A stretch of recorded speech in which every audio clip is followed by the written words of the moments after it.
سیدنا ابراہیم علیہ السلام ارشاد فرماتے ہیں یا ربی انا ضعیف، صوتی ضعیف، میں کمزور بوڑھا ہوں، آواز میں قوت نہیں ہے، کیسے آواز لگاؤں؟ ندا آتی ہے پروردگار کی، علیک الصوت علینا البلاغ، اے ابراہیم آواز لگاؤ، آواز لگانا تمہارا کام ہے، آواز کا پہنچانا ہمارے ذمہ ہے۔ جبل ابی قبیس پر سیدنا ابراہیم علیہ السلام جو صفا کا پہاڑ جو چھاڑ دیا گیا ہے، ایک نشانی کو آثار قدیمہ کے تحت رکھا گیا ہے، جس پہاڑ پر چڑھ کر سیدنا ابراہیم علیہ السلام آواز لگائے، یہ آواز کو اللہ تعالیٰ سارے عالم میں پہنچا دیا۔ صلب میں جو تھا، ماں کے رحم میں جو منتقل ہوا تھا، ہر ایک کی صدا گونجنے لگی، لبیک اللہم لبیک لا شریک لک لبیک، یہ اس کا اظہار ہے۔ سیدنا ابراہیم علیہ السلام کی طاقت، وہ قوت آج کے تمام موبائل، انٹرنیٹ، وائرلیس خدا کے مقابلے میں اس کی قدرت کے سامنے ہیچ ہے۔ جب یہ ذرائع نہیں تھے، کس طرح مولا نے آواز کو ابراہیم علیہ السلام کی سارے عالم میں پہنچا دیا۔ سیدنا عمر بن خطاب رضی اللہ تعالی عنہ مدینہ طیبہ میں خطبہ دے رہے ہیں، منبر رسول پر ہے، ارشاد فرماتے ہیں یا ساریہ الجبل الجبل، ہزاروں میل کی مسافت ہے۔ حضرت ساریہ جو کمانڈر ہے فوج کے، دشمن کی طرف آگے بڑھ رہے ہیں، ارشاد سننے کے ساتھ ہی پلٹ کر پیچھے دیکھتے ہیں کہ دشمن آ رہے ہیں، پلٹ کر مقابلہ کی، دشمن کو بھگا دیے۔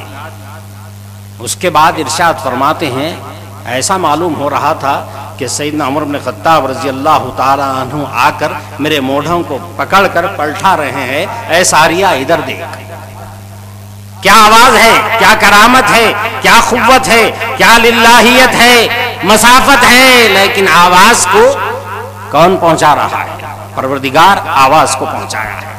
تو محترم بزرگوں، اللہ تعالیٰ اپنے فضل و کرم سے حج کی توفیق جنہیں عنایت فرمایا ہے، وہ پیچھے نہ ہٹے، دوبارہ حج کرے کہ ہم اللہ کو قرض دے رہے ہیں، اور اللہ فضل فرمایا پھر حج کریں کہ اللہ تعالیٰ کی خوشخبری ہے، اللہ تعالیٰ ہمارے سارے گناہوں کو معاف کر دیتا ہے اور جہنم پر حرام کر دیا ہے ہمارے جسم کو، ہماری کھال کو، ہمارے بال کو۔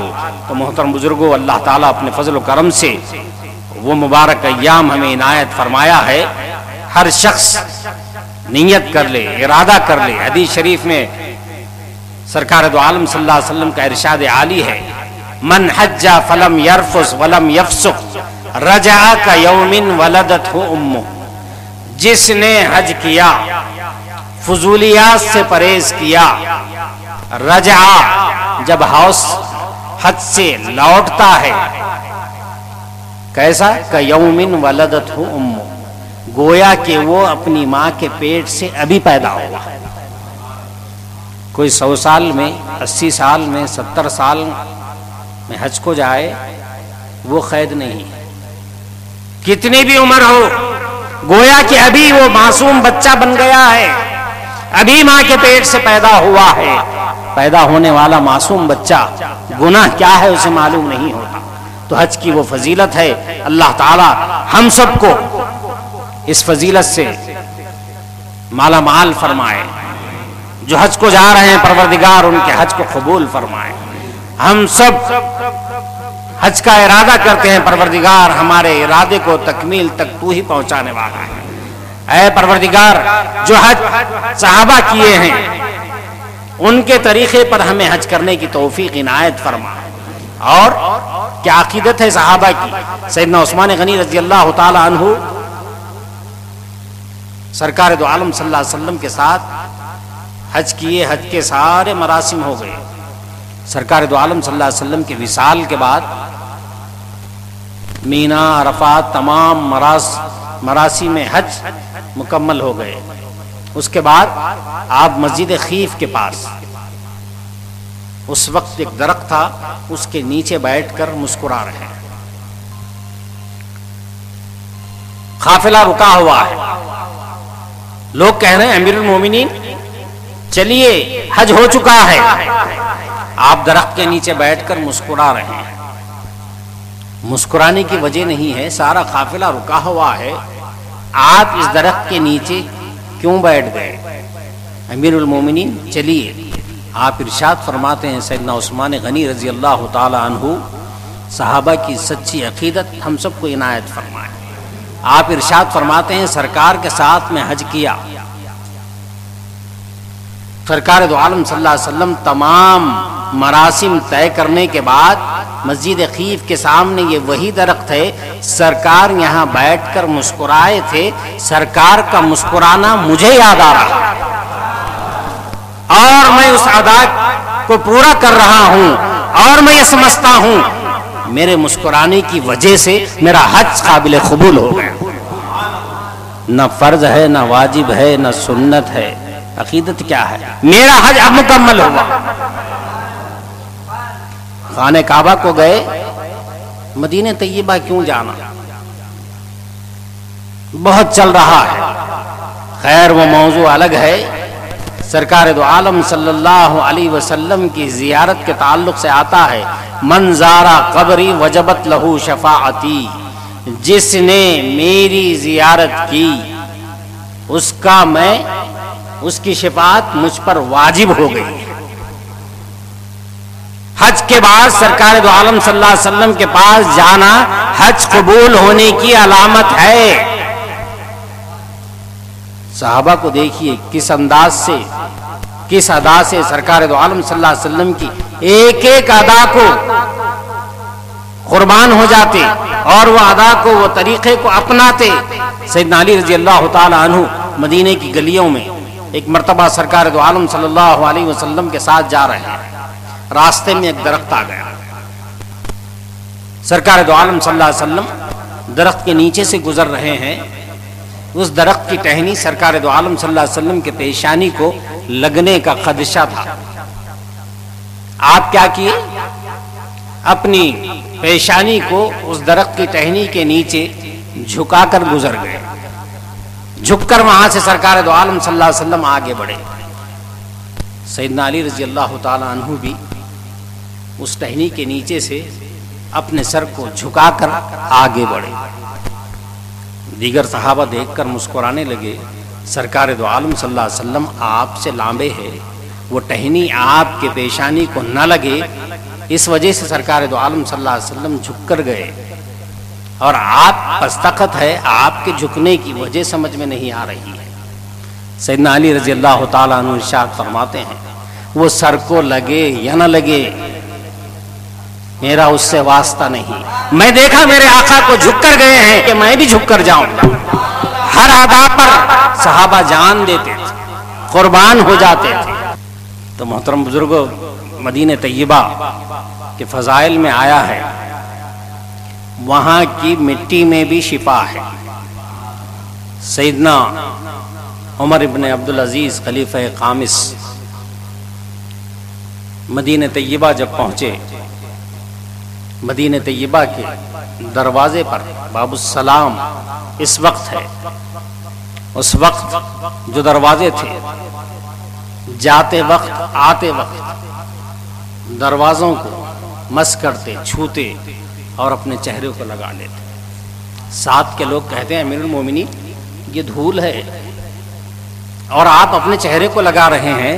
آپ ارشاد فرماتے ہیں مدینے پاک کی مٹی میں شفا ہے، اس غرض سے میں اس مٹی کو، اس غبار کو اپنے چہرے پر لگاتا ہوں۔ سیدنا امام مالک، سیدنا امام اعظم ابو حنیفہ مدینہ طیبہ کو گئے، زیارت ہونے کے بعد ایک دن رہے۔ لوگوں کو معلوم ہوا کہ اتنے بڑے امام مدینہ طیبہ آئے ہوئے ہیں، لوگ مسائل پوچھ رہے ہیں، بتا رہے ہیں، فقہ کے جو بھی مسائل تھے، حدیث کے جو کچھ بھی تھے آپ بتائے۔ دوسرے دن سفر کے لیے ارادہ کیا۔ لوگوں نے کہا اے ابو حنیفہ، آپ اتنے بڑے امام ہیں، لوگ آپ سے استفادہ کر رہے ہیں اور آپ اور رک جائیے، جانے کی جلدی کیوں کر رہے ہیں؟ پھر رک گئے، تیسرے دن بے چین ہو گئے۔ لوگ روکنے پر آپ کہتے ہیں اب مجھے مجبور مت کرو، میں جاتا ہوں۔ مدینہ طیبہ کے حدود سے باہر جانے کے بعد ضرورت سے فارغ ہوئے اور ارشاد فرماتے ہیں سرکار جس گلیوں میں مدینے میں پھرے ہیں، ابو حنیفہ کی یہ مجال کہ وہاں پیشاب کرے۔ 2 دن تک جب جا کے امام الائمہ، امام اعظم بنے، وہ عشق آنے کے بعد، وہ احترام آنے کے بعد اللہ تعالیٰ وہ درجہ و مقام دیتا ہے۔ بزرگوں، مجرد خیل و خال کتابوں کے چاٹنے سے علم نہیں آتا، عقیدت سے، صحبت سے، سنگت سے، معیت سے اللہ تعالیٰ علم منتقل کرتا ہے۔ آج کیفیت کیا ہے؟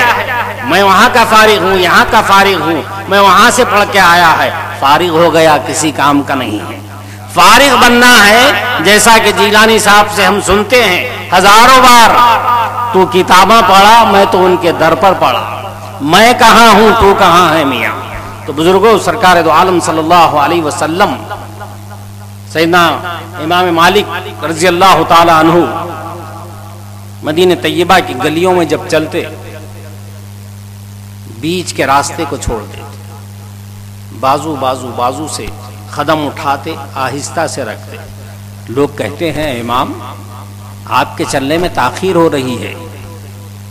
آپ کہتے ہیں جہاں پر سرکار دو عالم صلی اللہ علیہ وسلم، میری یہ مجال کہ ان کے قدم پر میں قدم رکھوں، احتیاط سے قدم کو اٹھا کر سوچتے ہیں ادھر رکھوں یا ادھر رکھوں۔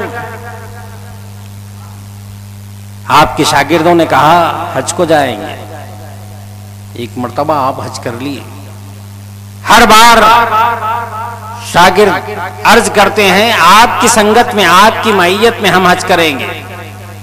آپ ارشاد فرماتے ہیں ایک حج میں کر لیا کافی ہے، مجھے خدشہ ہے اگر میں مکے کو جاؤں، وہاں موت آ جائے تو مدینے کی سرزمین مجھے نہیں ملے گی، مجھے یہیں رہنے دو۔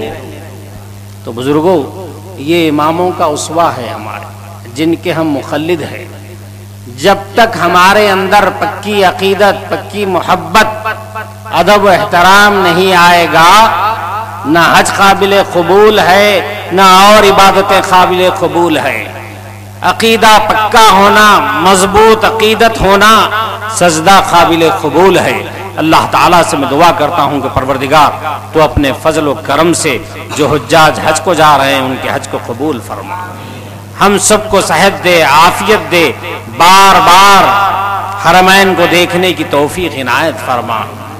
اے پروردگار اس مبارک محفل کو تو قبول فرما، اس کیبل کو تا قیامت پروردگار زندہ رکھ، اسلام کی خدمت کے لیے اس کی خدمتوں کو تو قبول فرما، ہم سب پر فضل فرما، کرم فرما، غیب سے ہماری نصرت عنایت فرما۔ ربنا آتنا فی الدنیا حسنۃ وفی الآخرۃ حسنۃ وقنا عذاب النار۔ سبحان ربک رب العزۃ عما یصفون وسلام علی المرسلین والحمد للہ رب العالمین۔